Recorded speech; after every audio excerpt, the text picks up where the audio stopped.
আজকে আমরা ক্লাস 9-এর নবম শ্রেণীর একটি গুরুত্বপূর্ণ অংশ পড়ব, কোষ, যেটা জীবনবিজ্ঞানের অত্যন্ত গুরুত্বপূর্ণ একটা অংশ।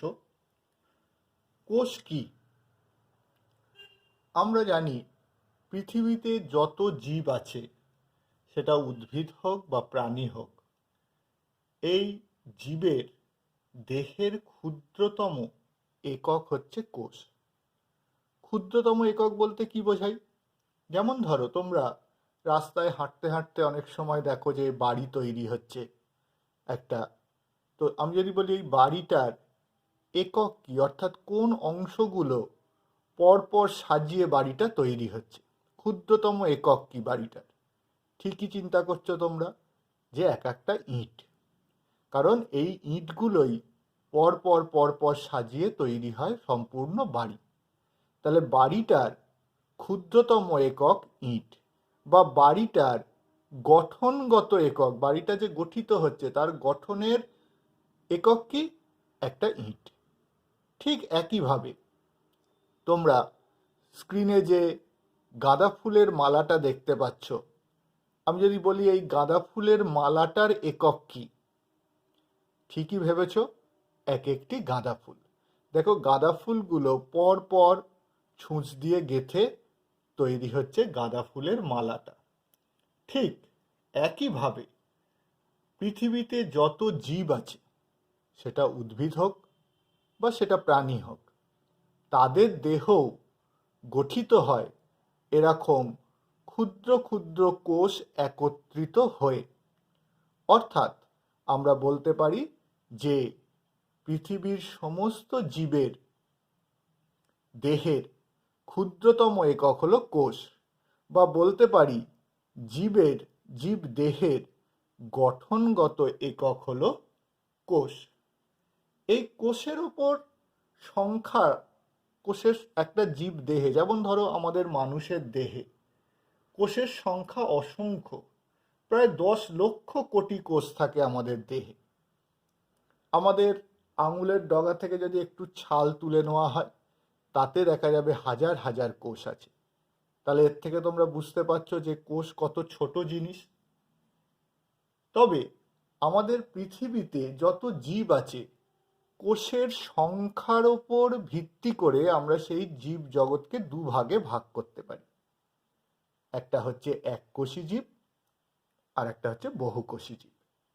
নামের মধ্যে থেকেই তোমরা বুঝতে পারছো, এককোষী জীব অর্থাৎ যাদের জীব দেহটা একটা মাত্র কোষ দ্বারা তৈরি, তাদেরকে আমরা বলি এককোষী জীব।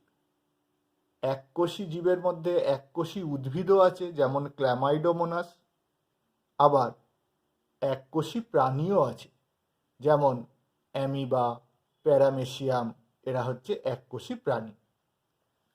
তাহলে এই এককোষী জীবরা, তাদের দেহ একটা কোষ দ্বারা তৈরি, এবং এই একটা কোষের মধ্যেই দেহের সমস্ত কার্যগুলো সম্পাদিত হয়। কিন্তু যারা বহুকোষী জীব, যেমন যে আম গাছ দেখো, জাম গাছ, কাঁঠাল গাছ, মানুষ, গরু, ছাগল, কুকুর, এরা তো বহুকোষী জীব, অর্থাৎ এদের দেহে লক্ষ লক্ষ কোটি কোটি কোষ থাকে।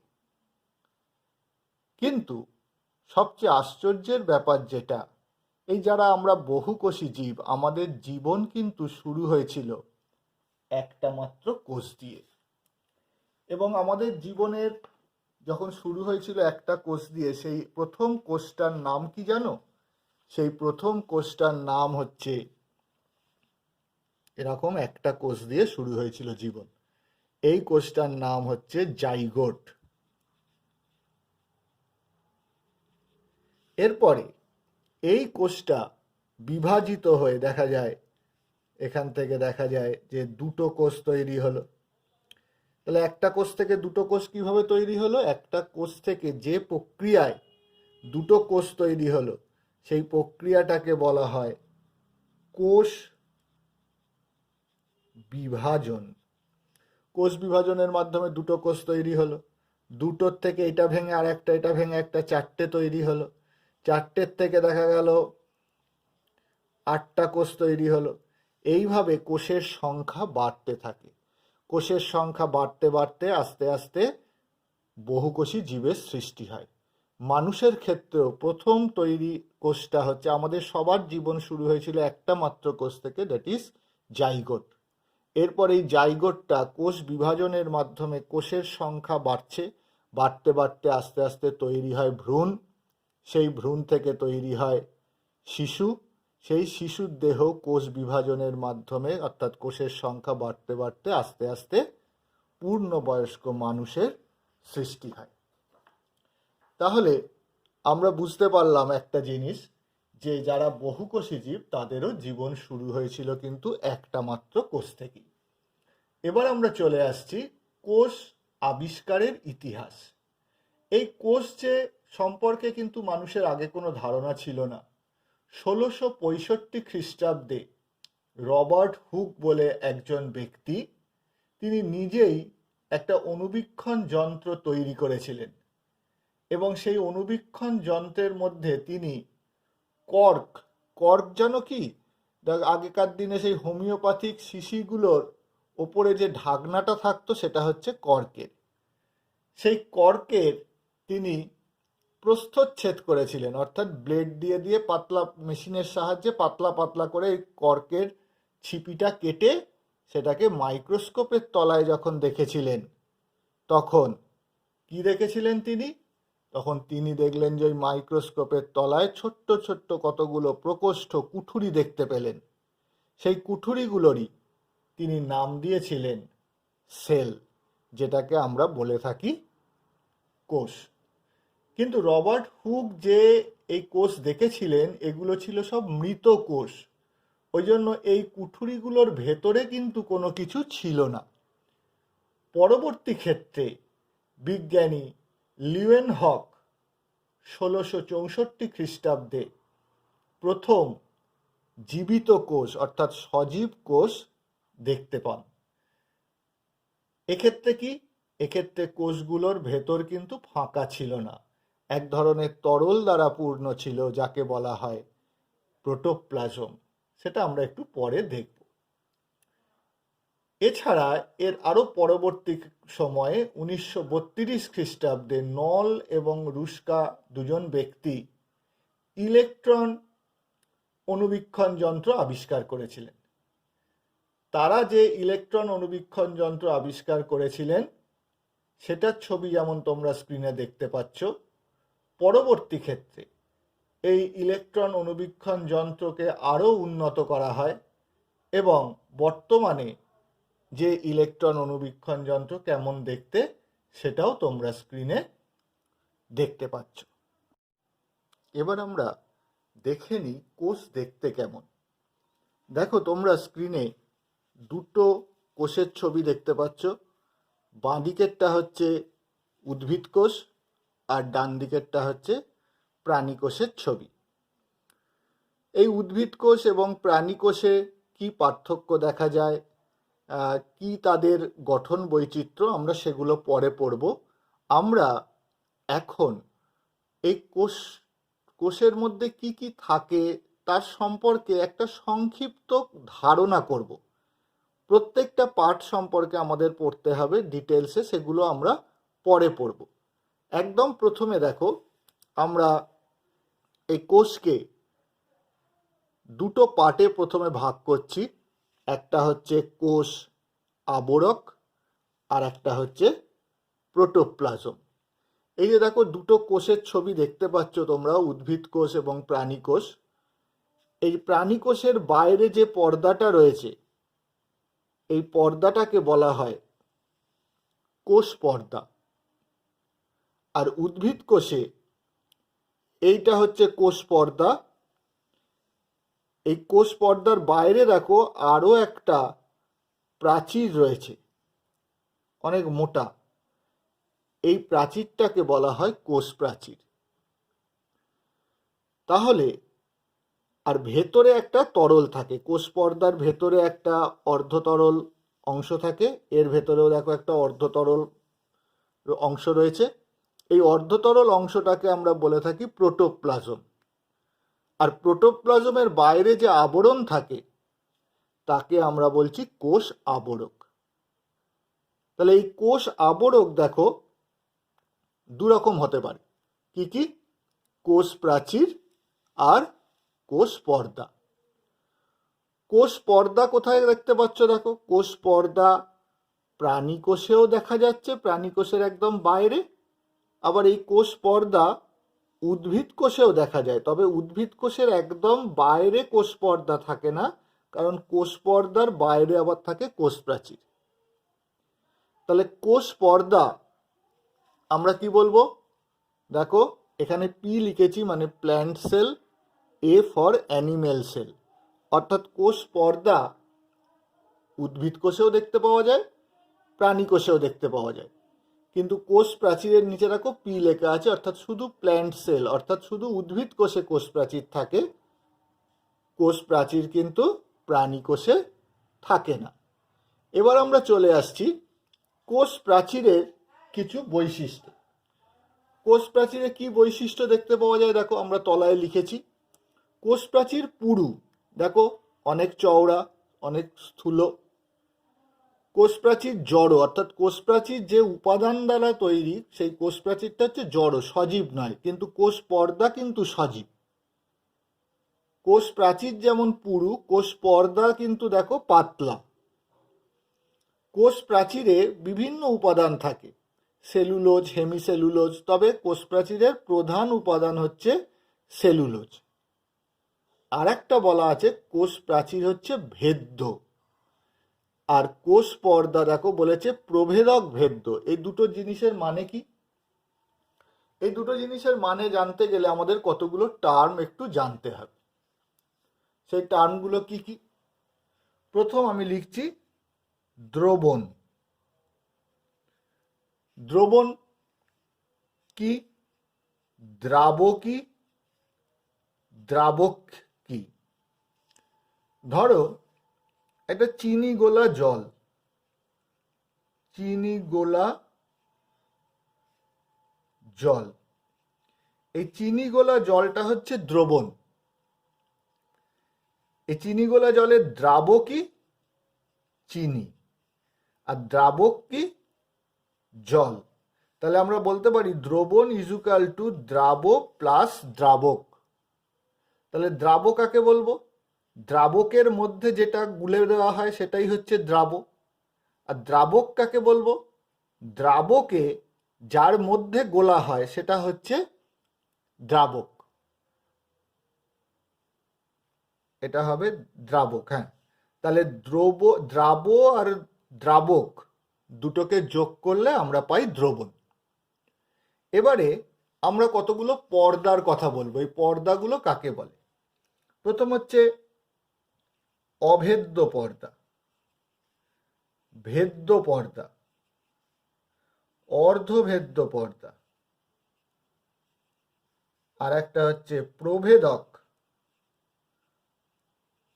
ভেদ্য পর্দা, বা এরই আর একটা নাম পছন্দ মাফিক ভেদ্য পর্দা।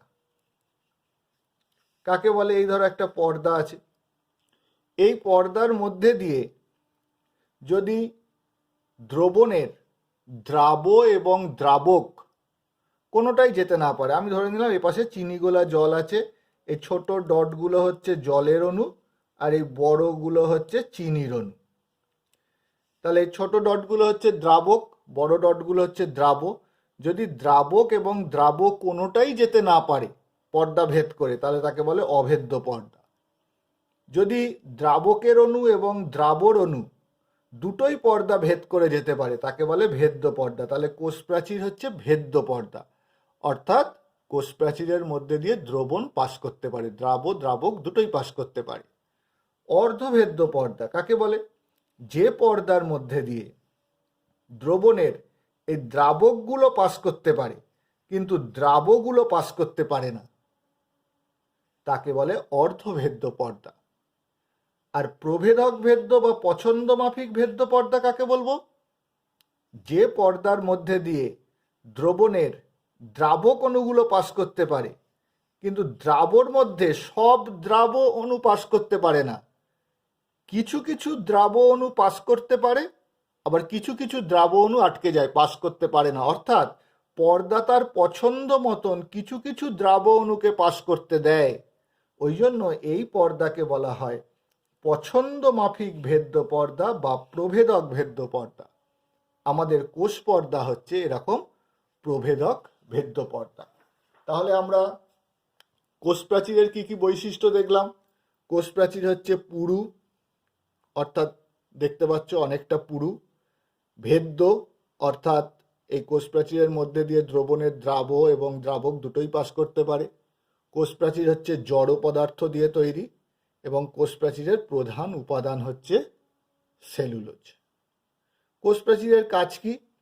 কোষ প্রাচীরের কাজ হচ্ছে, দেখো, ভেতরের কোষ পর্দা এবং কোষের ভেতরে যে তরলটা রয়েছে অর্ধ তরল, যেটাকে আমরা প্রোটোপ্লাজম বলছি, সেই প্রোটোপ্লাজমকে রক্ষা করা। এরপর আমরা চলে আসছি কোষ পর্দা। কোষ পর্দায় কোথায় দেখতে পাওয়া যায়? প্রাণী কোষেও দেখতে পাওয়া যায়, উদ্ভিদ কোষেও দেখতে পাওয়া যায়। তবে প্রাণী কোষে একদম কোষের বাইরে থাকে, আর উদ্ভিদ কোষে প্রোটোপ্লাজমের বাইরে থাকে, কিন্তু কোষ প্রাচীরের ভেতরে থাকে। এই কোষ পর্দা দেখো কি কি বলেছে, সূক্ষ্ম, খুব পাতলা হয়, স্থিতিস্থাপক হয় এবং প্রভেদক ভেদ্য পর্দা, অর্থাৎ এই পর্দার মধ্যে দিয়ে দ্রবণের দ্রাবক পাস করতে পারে এবং এই পর্দা তার পছন্দ মতন কিছু কিছু দ্রাবকে পাস করায়, সব দ্রাব কিন্তু পাস করতে পারে না। ওই জন্য কোষ পর্দা হচ্ছে প্রভেদক ভেদ্য পর্দা। কোষ পর্দা লাইপোপ্রোটিন নির্মিত, মানে লাইপোপ্রোটিন নির্মিত মানে লিপিড আর প্রোটিন দ্বারা তৈরি। এখানে একটা গুরুত্বপূর্ণ অংশ আমাদেরকে বলতে হবে, যে এই যে কোষ পর্দা, ধরো এটা একটা কোষের এই কোষ পর্দা, বাইরের দাগটা, আমি এই অংশটুকুকে কেটে নিয়ে বড় করে আঁকছি, এরম করে বড় করে এঁকেছি এই কোষ পর্দাটাকে, এই সরু দাগটাকেই বড় করে এঁকেছি। তাহলে দেখা যায় এখানে তিনটে স্তর থাকে। এই রকম প্রোটিনের স্তর থাকে, এই পাশেও প্রোটিনের স্তর থাকে, আর মাঝে থাকে লিপিডের স্তর। তাহলে এই একদম দেখো বাইরের দিকে রয়েছে প্রোটিন পি লিখলাম, মাঝে রয়েছে এল লিপিড, আর আবার রয়েছে প্রোটিন। তাহলে যে পর্দাতে এরকম প্রোটিন, লিপিড, প্রোটিনের তিনটে স্তর থাকবে, সেই পর্দাকে বলা হয় একক পর্দা। যেহেতু কোষ পর্দায় প্রোটিন, লিপিড, প্রোটিনের তিনটি স্তর থাকে, ওই জন্যে কোষ পর্দাকে বলা হয় একক পর্দা। আর কোষ পর্দায় কি বলেছে দেখো, লাইপোপ্রোটিন নির্মিত, যেহেতু লিপিড আর প্রোটিন দিয়ে তৈরি, ওই জন্যে এই পর্দাকে লাইপোপ্রোটিন নির্মিত বলা হয়। তাহলে কোষ পর্দার যে প্রধান প্রধান বৈশিষ্ট্য কি কি আমরা দেখলাম? কোষ পর্দার প্রধান বৈশিষ্ট্য হচ্ছে কোষ পর্দা লাইপোপ্রোটিন নির্মিত, কোষ পর্দা হচ্ছে একক পর্দা, কোষ পর্দা সূক্ষ্ম, পাতলা, স্থিতিস্থাপক এবং প্রভেদক ভেদ্য পর্দা। কোষ পর্দার কাজ কি? কোষ পর্দার প্রধান কাজ হচ্ছে কোষের ভেতরের যে প্রোটোপ্লাজম তার সুরক্ষা প্রদান করা। এবার আমরা চলে আসব, কোষ আবরক হয়ে গেল, এবার আমরা চলে আসব প্রোটোপ্লাজম। প্রোটোপ্লাজম জিনিসটা কি? আমরা আগেই বলেছি যে কোষের কোষ পর্দার ভেতরে, সেটা দেখো প্রাণী কোষের কোষ পর্দার ভেতরেও, আবার উদ্ভিদ কোষের এই যে কোষ পর্দা, সেই উদ্ভিদ কোষের কোষ পর্দার ভেতরেও যে অর্ধতরল অংশ থাকে তাকে বলা হয় প্রোটোপ্লাজম। এই প্রোটোপ্লাজমের দুটো অংশ দেখো, সাইটোপ্লাজম আর নিউক্লিয়াস। প্রত্যেকটা কোষের দেখো, প্রাণী কোষের মাঝে এই যে গোল অংশটা, এটা হচ্ছে এই কোষের নিউক্লিয়াস। উদ্ভিদ কোষের দেখো, এইটা হচ্ছে উদ্ভিদ কোষের নিউক্লিয়াস। তাহলে পুরোটা প্রোটোপ্লাজম। এই প্রোটোপ্লাজমের নিউক্লিয়াসকে বাদ দিলে বাকি যে অংশটা পড়ে থাকে সেটা হচ্ছে সাইটোপ্লাজম।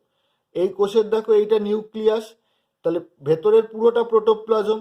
তাহলে এই নিউক্লিয়াসটাকে বাদ দিয়ে দাও, এই নিউক্লিয়াসটাকে বাদ দিয়ে দিলে বাকি যে অংশটা পড়ে থাকে তাকে বলা হয় সাইটোপ্লাজম, বা আমরা ঘুরিয়ে বলতে পারি protoplasm is equal to nucleus plus cytoplasm.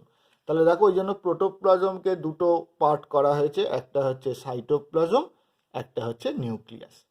এবারে আমরা প্রথমে চলে আসছি নিউক্লিয়াস, এই যে গোল অংশটা নিউক্লিয়াস।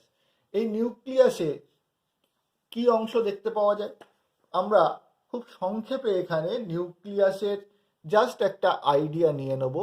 ডিটেলস নিউক্লিয়াস সম্পর্কে আমরা পরে অবশ্যই পড়ব। দেখো, এই যদি ধরি একটা নিউক্লিয়াসকে আমরা যদি আঁকি এইভাবে,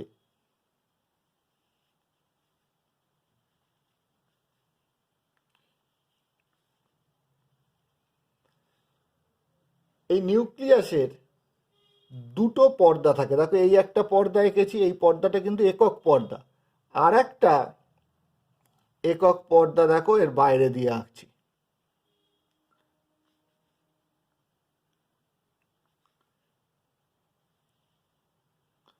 এরকম ভাবে পর্দাটা তৈরি। এই পর্দাটাকে, পুরো পর্দাটাকে বলে নিউক্লিয় পর্দা। তাহলে এটা কি? নিউক্লিয় পর্দা। এই নিউক্লিয় পর্দার দুটো পার্ট। এই ভেতরের পর্দাটাকে বলা হয় অন্তঃপর্দা, আর বাইরের এই পর্দাটাকে বলা হয় বহিঃপর্দা। এই নিউক্লিয় পর্দায় দেখো একদম কন্টিনিউ চলেনি, মাঝে মাঝে গ্যাপ আছে। এই যে ছোট ছোট ছিদ্রগুলো, এইগুলোকে বলে নিউক্লিয় ছিদ্র। নিউক্লিয় ছিদ্র অর্থাৎ নিউক্লিয় পর্দার মধ্যে যে ছোট ছোট ছিদ্র দেখা যায় তাদের বলে নিউক্লিয় ছিদ্র। এই নিউক্লিয় পর্দার ভেতরে এরকম একটা তরল থাকে। এই তরলটার নাম হচ্ছে নিউক্লিয় রস। নিউক্লিয় রস বা নিউক্লিয় প্লাজম। আর একটা ঘন দানাদার অংশ থাকে যাকে বলে নিউক্লিওলাস, যাকে আমরা বলি নিউক্লিওলাস।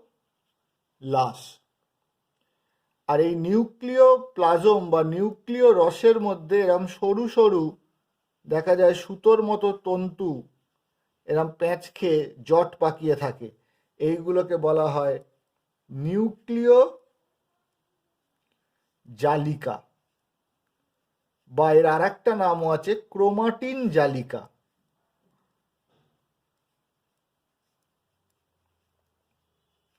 তাহলে নিউক্লিয়াস প্রধানত চারটে অংশ দিয়ে তৈরি। বাইরে থাকে যে পর্দাটা তাকে বলে নিউক্লিয় পর্দা, তার ভেতরে যে তরল থাকে তাকে বলে নিউক্লিয় রস বা নিউক্লিয় প্লাজম। এই নিউক্লিয় রসে যে ঘন দানাদার বস্তু দেখতে পাওয়া যায় তাকে বলে নিউক্লিওলাস। আর এই নিউক্লিয় রস বা নিউক্লিয় প্লাজমে যে জালক ভাসমান অবস্থায় থাকে তাকে বলে নিউক্লিয় জালিকা বা ক্রোমাটিন জালিকা। এই নিউক্লিয়াস খুব গুরুত্বপূর্ণ কোষের। এই জন্য নিউক্লিয়াসকে কোষের মস্তিষ্ক বলে। আমাদের দেহের মস্তিষ্ক যেমন সমস্ত দেহের কাজকে নিয়ন্ত্রণ করে, ঠিক তেমনি কোষের সমস্ত কাজকে নিয়ন্ত্রণ করে হচ্ছে নিউক্লিয়াস। শুধু তাই নয়, আমাদের দেহের সমস্ত বৈশিষ্ট্যগুলোও নিয়ন্ত্রণ করে নিউক্লিয়াস। এবং বংশগত বৈশিষ্ট্য, যেমন বাবার সঙ্গে ছেলের মিল থাকে, মায়ের কিছু কিছু বৈশিষ্ট্য সন্তান ছেলে বা মেয়ের মধ্যে আসে। এই নিউক্লিয়াস হচ্ছে সেই অঙ্গাণু যেটা বংশগত বৈশিষ্ট্যকে এক জেনারেশন থেকে পরবর্তী জেনারেশনে নিয়ে যেতে সাহায্য করে। তাহলে নিউক্লিয়াস বুঝতে পারছো যে খুব গুরুত্বপূর্ণ একটা অংশ কোষের। এরপর আমরা চলে আসছি সাইটোপ্লাজমে। সাইটোপ্লাজমে দেখো আমরা তাহলে এই প্রোটোপ্লাজমের থেকে যদি নিউক্লিয়াস মাইনাস করে দিই, অর্থাৎ প্রোটোপ্লাজম মাইনাস নিউক্লিয়াস যদি বলি, তাহলে ইজুকাল টু কি বলবো? সাইটোপ্লাজম।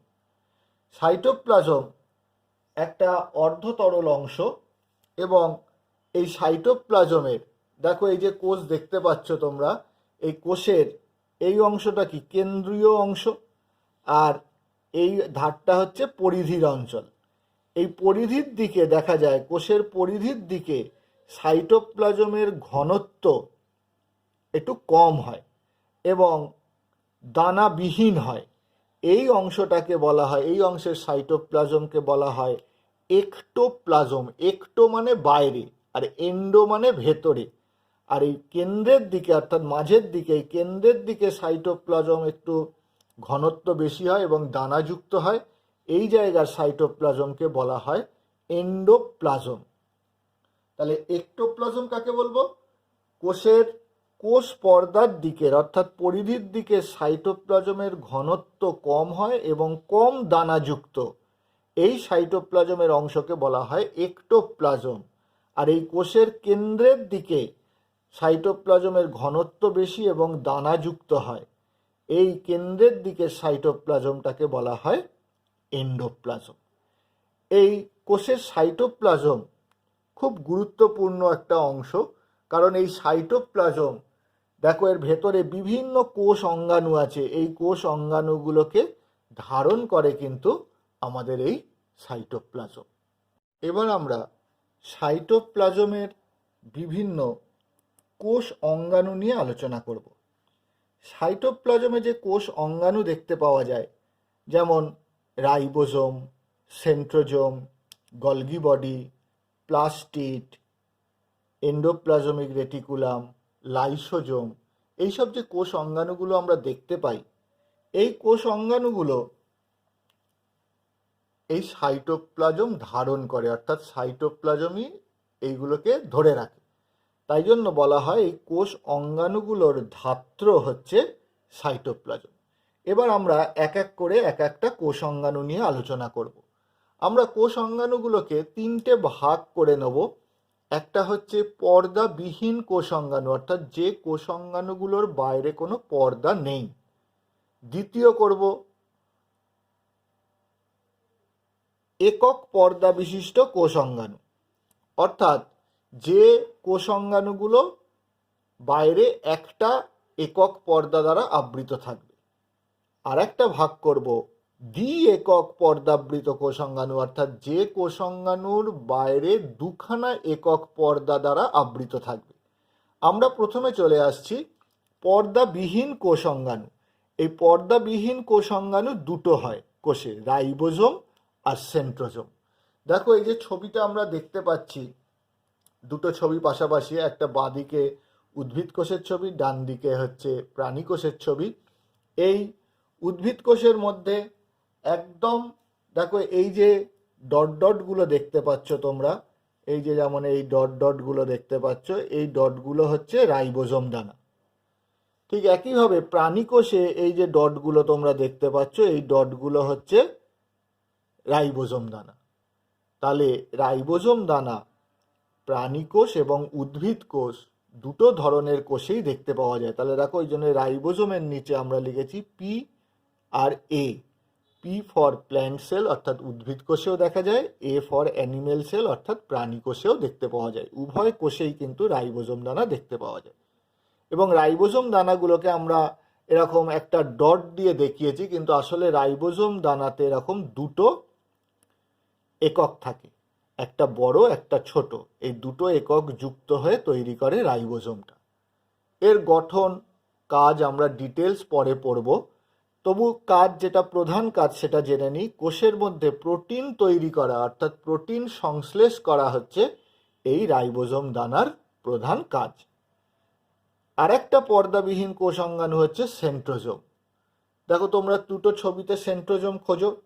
এই বাঁদিকে যে উদ্ভিদ কোষ আছে, এই উদ্ভিদ কোষে কোনো সেন্ট্রোজোম কিন্তু আমরা দেখতে পাচ্ছি না। কিন্তু এই যে প্রাণী কোষ আছে, প্রাণী কোষের দেখো এই কোষ অঙ্গাণুটা হচ্ছে সেন্ট্রোজোম। অর্থাৎ সেন্ট্রোজোম আর একটা পর্দাবিহীন কোষ অঙ্গাণু, যেটা কিন্তু উদ্ভিদ কোষে থাকে না, শুধুমাত্র প্রাণী কোষে থাকে। ওই জন্য দেখো সেন্ট্রোজোমের নিচে শুধু এ লেখা আছে, অর্থাৎ অ্যানিমেল সেলে এটা আছে, প্ল্যান্ট সেলে কিন্তু থাকে না। সেন্ট্রোজোম গঠন সম্পর্কে আমরা ডিটেলসে পরে পড়ব। এখন জাস্ট একটু আইডিয়া নিয়ে নিই। সেন্ট্রোজোমকে দেখতে এরকম। সেন্ট্রোজোমের দেখো এই একটা চোঙের মতো অংশ আছে, এই একটা চোঙের মতো অংশ আছে। এই দুটো দেখো পরস্পরের সঙ্গে 90 ডিগ্রি, একটা এরম লম্বাভাবে রয়েছে, একটা এরম শোয়ানো রয়েছে, অর্থাৎ 90 ডিগ্রি অ্যাঙ্গেল করে রয়েছে। এই সেন্ট্রিওল ছাড়া এখানে দেখো এরকম সেন্ট্রিওলের চারপাশ থেকে এরকম তারার মতো রশ্মি বেরিয়ে থাকে। এই রশ্মিগুলোকে বলা হয় অ্যাস্ট্রাল রশ্মি। মাইক্রোটিবিউলগুলো এরকম রশ্মির আকার সৃষ্টি করে, তাকে বলা হয় অ্যাস্ট্রাল রশ্মি। এই সেন্ট্রোজোমের প্রধান কাজ কি? সেন্ট্রোজোমের প্রধান কাজ হচ্ছে কোষ বিভাজনে সাহায্য করা। আমরা একটা সেই একটু আগে কথা বললাম যে একটা কোষ ভেঙে দুটো কোষ তৈরি হয়, তাকে বলছি কোষ বিভাজন, সেই প্রক্রিয়াটা। এই যে একটা কোষ থেকে ভেঙে দুটো কোষ তৈরি হয়, সেই কোষ বিভাজনের সময় সেন্ট্রোজোম সাহায্য করে। তবে অবশ্যই সেটা প্রাণী কোষের বিভাজনের সময় সেন্ট্রোজোম সাহায্য করে। উদ্ভিদের কোষ বিভাজনে সেন্ট্রোজোমের কোনো ভূমিকা নেই, কারণ উদ্ভিদ কোষে তো সেন্ট্রোজোম থাকেই না। এরপর আমরা যে কোষ অঙ্গাণুগুলো পড়ব সেটা হচ্ছে দেখো দ্বি একক পর্দাবৃত কোষ অঙ্গাণু, অর্থাৎ যে কোষ অঙ্গাণুগুলো দুটো একক পর্দা দ্বারা আবৃত থাকে। এরকম একটা কোষ অঙ্গাণুর নাম মাইটোকন্ড্রিয়া। এই মাইটোকন্ড্রিয়া দেখো প্রাণী কোষে দেখতে পাচ্ছি, এই যে মাইটোকন্ড্রিয়া। এই যে উদ্ভিদ কোষে দেখো মাইটোকন্ড্রিয়া রয়েছে, প্রাণী কোষে মাইটোকন্ড্রিয়া রয়েছে, অর্থাৎ মাইটোকন্ড্রিয়া এই কোষ অঙ্গাণুটা কিন্তু উদ্ভিদ কোষ এবং প্রাণী কোষ দু ধরনের কোষেই দেখতে পাওয়া যায়। এই মাইটোকন্ড্রিয়াকে আমরা কার মধ্যে রাখলাম? দ্বি একক পর্দাবৃত কোষ অঙ্গাণু, অর্থাৎ দুটো একক পর্দা দ্বারা আবৃত। তোমরা সেই যে বাদামগুলো ছাড়িয়ে আমরা বাদাম দানা খাই, সেই বাদাম সবাই দেখেছো। সেই বাদামগুলোকে ফাটিয়ে দিলে বা লম্বালম্বিভাবে ছেদ করলে যে ছবি পাওয়া যায়, সেই রকমই মাইটোকন্ড্রিয়াতেও সেরকম ছবি দেখতে পাওয়া যায়। এই যে তোমরা এই যে বাদাম, এরকম বাদাম থাকে, সেই বাদামটাকে ছাড়ালে ফাটালে কি হয়? দুটো টুকরো হয় এরকম, তাই তো? এরকম দুটো টুকরো হয়, এর মধ্যে বাদামগুলো সাজানো থাকে। তাই এই মাইটোকন্ড্রিয়াকে এরকম বাদামের মতনই দেখতে, একে লম্বচ্ছেদ করলে দেখা যায় এর দুটো পর্দা আমরা দেখতে পাই। এই যে পর্দাটা দেখছো, এটা হচ্ছে বাইরের পর্দা, একে বলা হয় বহিঃপর্দা। আর ভেতরে আর একটা পর্দা থাকে এরকম, এই পর্দাটা আবার একটানা আসে না, এরকম আঙুলের মতন ভেতরে ভেতরে ঢুকে আসে, এরকম আঙুলের মতন দেখো ঢুকে এসছে। এইটা হচ্ছে অন্তঃপর্দা। তাহলে দেখো মাইটোকন্ড্রিয়ার বাইরে দুটো পর্দা আছে, দুটোই একক পর্দা, ওই জন্য মাইটোকন্ড্রিয়া হচ্ছে দ্বি একক পর্দাবৃত কোষ অঙ্গাণু। এবং এই অন্তঃপর্দা যেগুলো এরকম ভেতরের দিকে ঢুকে যায়, সেইগুলোকে বলা হয় ক্রিস্টি। তাহলে দেখো এখানেও এই আমরা মাইটোকন্ড্রিয়ার এই ছবিটা দেখতে পাচ্ছি, এখানেও অন্তঃপর্দা, বহিঃপর্দা এবং ক্রিস্টি দেখানো রয়েছে। এই মাইটোকন্ড্রিয়ার প্রধান কাজ কি? মাইটোকন্ড্রিয়ার গঠন ডিটেলসে আমরা পরে পড়ব, যখন প্রত্যেকটা কোষ অঙ্গাণু সম্পর্কে আমাদেরকে আলাদা করে করে পড়তে হবে। আর এর প্রধান কাজ হচ্ছে শ্বসনে সাহায্য করা। শ্বসন কি? আমাদের দেহের প্রত্যেকটা কোষের মধ্যে আমরা যে খাবার খাই, সেই খাবার আমাদের দেহের প্রত্যেকটা কোষে গিয়ে পৌঁছায়। আবার আমরা যখন শ্বাস প্রশ্বাস নিই, যে অক্সিজেন নিই, সেই অক্সিজেনও আমাদের দেহের প্রত্যেকটা কোষে গিয়ে পৌঁছায়। এরপর এই অক্সিজেনের সাহায্যে কোষের মধ্যে যে খাবার পৌঁছেছে সেই খাবারটা ভাঙে, সেই খাবারটাকে ভাঙতে অক্সিজেন সাহায্য করে এবং তার ফলে সেখান থেকে শক্তি উৎপন্ন হয়। এই ঘটনাটাকেই বলা হয় শ্বসন। এই শ্বসনে সাহায্য করে হচ্ছে মাইটোকন্ড্রিয়া। এখন শ্বসন সম্পর্কে আমরা ডিটেলসে যাব না, শ্বসন বলে আমাদের একটা পুরো চ্যাপ্টারই পড়তে হবে, সেখানে শ্বসন জিনিসটা সম্পর্কে আমরা ডিটেলসে জানব।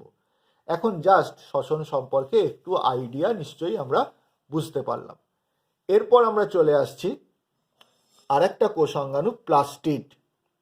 প্লাস্টিড দেখো এই উদ্ভিদ কোষে প্লাস্টিড রয়েছে, এই উদ্ভিদ কোষে প্লাস্টিড রয়েছে, কিন্তু প্রাণী কোষে কোথাও প্লাস্টিড নেই।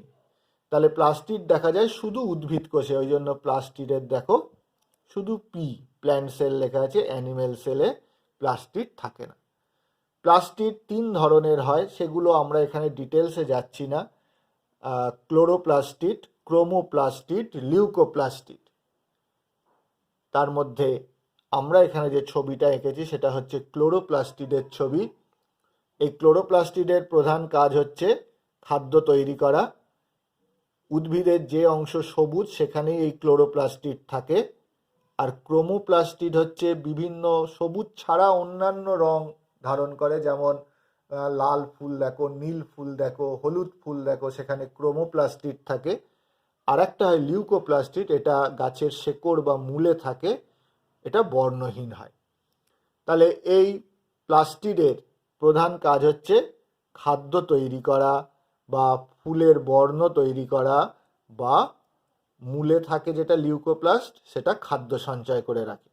এখানে যেহেতু ক্লোরোপ্লাস্টিডের ছবিটা দেয়া রয়েছে, ওই জন্য ক্লোরোপ্লাস্টিডের কাজ খাদ্য তৈরি করা, এই জিনিসটা দেয়া রয়েছে।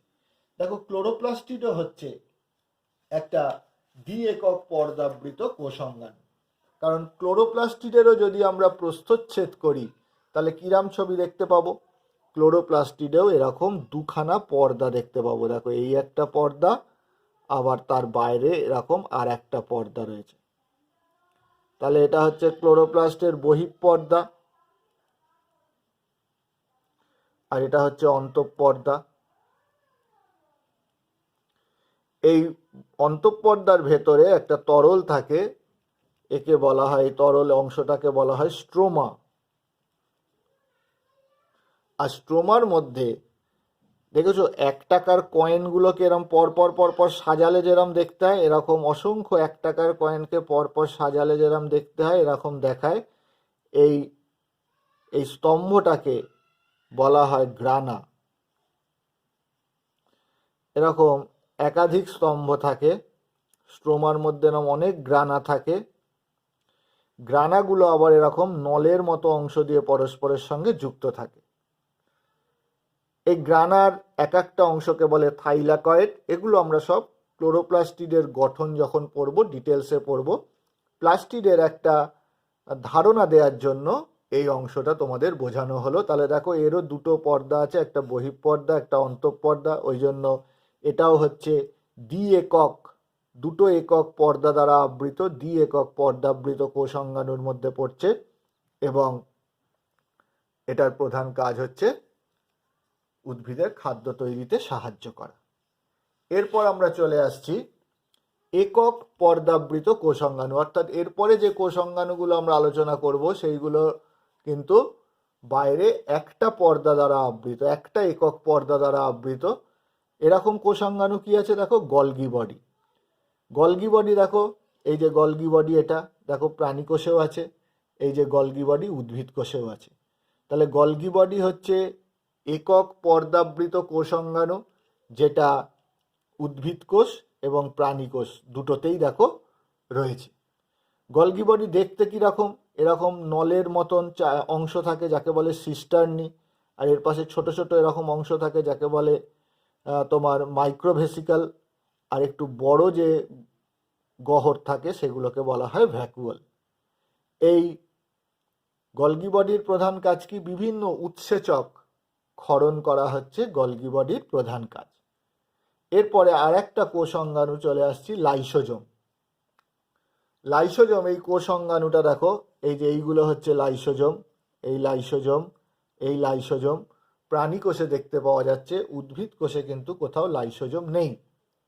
অর্থাৎ লাইসোজোম হচ্ছে, আমরা দেখো এখানে শুধু এ লেখা আছে, অর্থাৎ অ্যানিম্যাল সেল, প্রাণী কোষে দেখা যায়, উদ্ভিদ কোষে থাকে না। এই লাইসোজোমের প্রধান কাজ কি?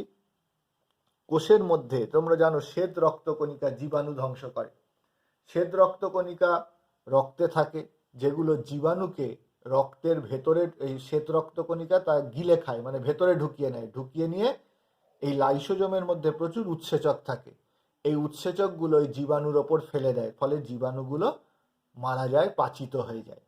ঠিক একইভাবে কোনো কোষ অঙ্গাণু যদি কাজ না করে, সেই অঙ্গাণুর ওপরে লাইসোজোম উৎসেচক ফেলে দিয়ে সেই কোষ অঙ্গাণুগুলোকে ধ্বংস করে দেয়।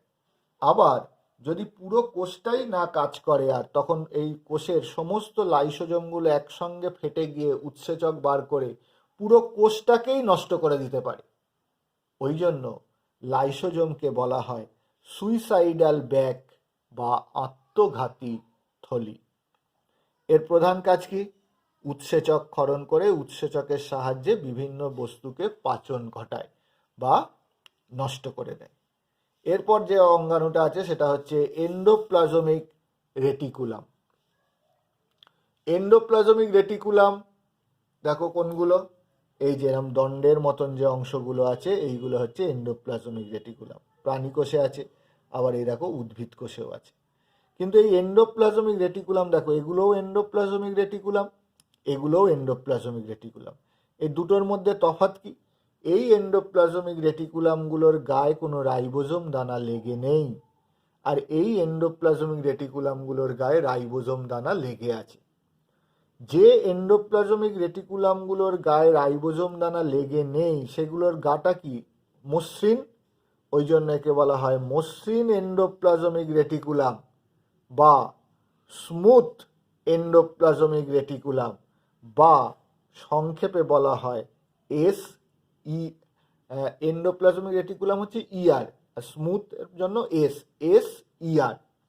আর যেগুলো গায়ে রাইবোজোম দানা লেগে থাকে সেগুলোকে বলে অমসৃণ এন্ডোপ্লাজমিক রেটিকুলাম, যেহেতু গাটা খসখসে হয়ে যায়, অমসৃণ হয়ে যায়। আর একে ইংলিশে বলা হয় রাফ এন্ডোপ্লাজমিক রেটিকুলাম, বা সংক্ষেপে বলা হয় আর ইআর ফর এন্ডোপ্লাজমিক রেটিকুলাম, আর রাফের জন্য আর ইআর। এই এন্ডোপ্লাজমিক রেটিকুলামের কাজ কি? এই এন্ডোপ্লাজমিক রেটিকুলাম সাইটোপ্লাজমকে যান্ত্রিক দৃঢ়তা প্রদান করে। পুরো সাইটোপ্লাজম জুড়ে এই এন্ডোপ্লাজমিক রেটিকুলামগুলো ছড়িয়ে থাকে বলে কোষটাকে শক্তপোক্ত করতে সাহায্য করে। তাহলে এই হলো বিভিন্ন কোষ অঙ্গাণু কোষের, যা সম্পর্কে তোমরা একটা সংক্ষিপ্ত ধারণা পেলে, একটা আইডিয়া পেলে। এই কোষ অঙ্গাণুগুলো ছাড়াও আর একটা অংশ থাকে যেটাকে বলা হয় ভ্যাকুওল। ভ্যাকুওল কি? দেখো কোষের মধ্যে এরকম গহ্বর থাকে, এই যে উদ্ভিদ কোষে দেখো গহ্বরটা অনেক বড়, কিন্তু প্রাণী কোষেও ভ্যাকুওল আছে। এই যে এইগুলো হচ্ছে প্রাণী কোষের ভ্যাকুওল, কিন্তু প্রাণী কোষের ভ্যাকুওল দেখো ছোট অনেক। তাহলে উদ্ভিদ কোষে ভ্যাকুওলের সংখ্যা কম, একটা আছে দেখো, একটা বড়। কিন্তু প্রাণী কোষে ভ্যাকুওল অনেকগুলো হয়, কিন্তু আকৃতিতে ছোট হয়। এবং এই ভ্যাকুওলের মধ্যে এক ধরনের তরল থাকে যাকে কোষরস বলে। অনেক সময় দেখা যায় উদ্ভিদ কোষে, যখন এরকম যদি একটা উদ্ভিদ কোষ আমি আঁকি, প্রথম অবস্থায় ধরো এটা রয়েছে এরকম ভ্যাকুওল, তাহলে তার চারপাশে কি রয়েছে? সাইটোপ্লাজম রয়েছে, এই প্রোটোপ্লাজম রয়েছে, নিউক্লিয়াস এবং সাইটোপ্লাজম। কোষ যত বড় হতে থাকে উদ্ভিদ কোষ, এই ভ্যাকুওলটা দেখো আস্তে আস্তে বড় হয়ে যেতে থাকে। ঠিক আছে, এই ভ্যাকুওলটা দেখো এরকম বড় হয়ে গেছে। তখন কি হবে? কোষের এই সাইটোপ্লাজম, নিউক্লিয়াস অর্থাৎ পুরো প্রোটোপ্লাজমটা কি হবে? একদম কোষের পরিধির দিকে সরে যাবে। অর্থাৎ ভ্যাকুওলের চারপাশে প্রোটোপ্লাজমের তখন একটা পাতলা স্তরের সৃষ্টি হয়। এই পাতলা স্তরটাকে তখন বলা হয় প্রাইমর্ডিয়াল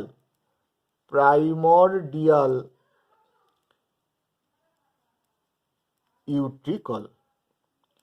ঠিক আছে, তাহলে এইভাবে আমরা পুরো মোটামুটি কোষ সম্পর্কে একটা সংক্ষিপ্ত আইডিয়া আমরা পেলাম। এরপর ভিডিওতে আমরা প্রত্যেকটা কোষের অংশ অর্থাৎ কোষ প্রাচীর, কোষ পর্দা, নিউক্লিয়াস, সাইটোপ্লাজমের বিভিন্ন কোষ অঙ্গাণু, ribosome, centrosome, mitochondria, plastid, Golgi body, lysosome, endoplasmic reticulum, vacuole, প্রত্যেকটা ডিটেলসে আলাদা আলাদা করে পড়ব। তাহলে এটা হচ্ছে জাস্ট কোষ জিনিসটা কি এবং সেই কোষ সম্পর্কে একটা আইডিয়া পাওয়ার জন্য আমরা এই অংশটা পড়লাম। আচ্ছা, এবারে আমরা কোষের তো বিভিন্ন বৈশিষ্ট্যগুলো দেখলাম। তাহলে এখান থেকে আমরা কোষের কি কি বৈশিষ্ট্য পেলাম? যে কোষ পর্দা, যেটা প্রভেদক ভেদ্য পর্দা দেখেছি, প্রোটোপ্লাজম দিয়ে কোষ তৈরি, এবং জীবদেহের গঠনগত একক কোষ, এবং জীবদেহের কার্যগত একক কোষ।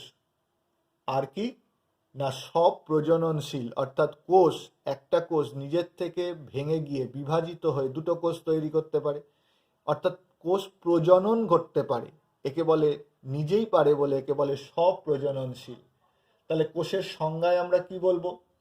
প্রভেদক, ভেদ্য পর্দা দ্বারা বেষ্টিত, প্রোটোপ্লাজম দিয়ে গঠিত, স্বপ্রজননশীল জীবদেহের গঠনগত ও কার্যগত একককে কোষ বলে। তাহলে এই ভিডিওটা খুব ভালো করে দেখে নিলে তোমরা কোষ সম্পর্কে একটা বেসিক আইডিয়া পেয়ে যাবে।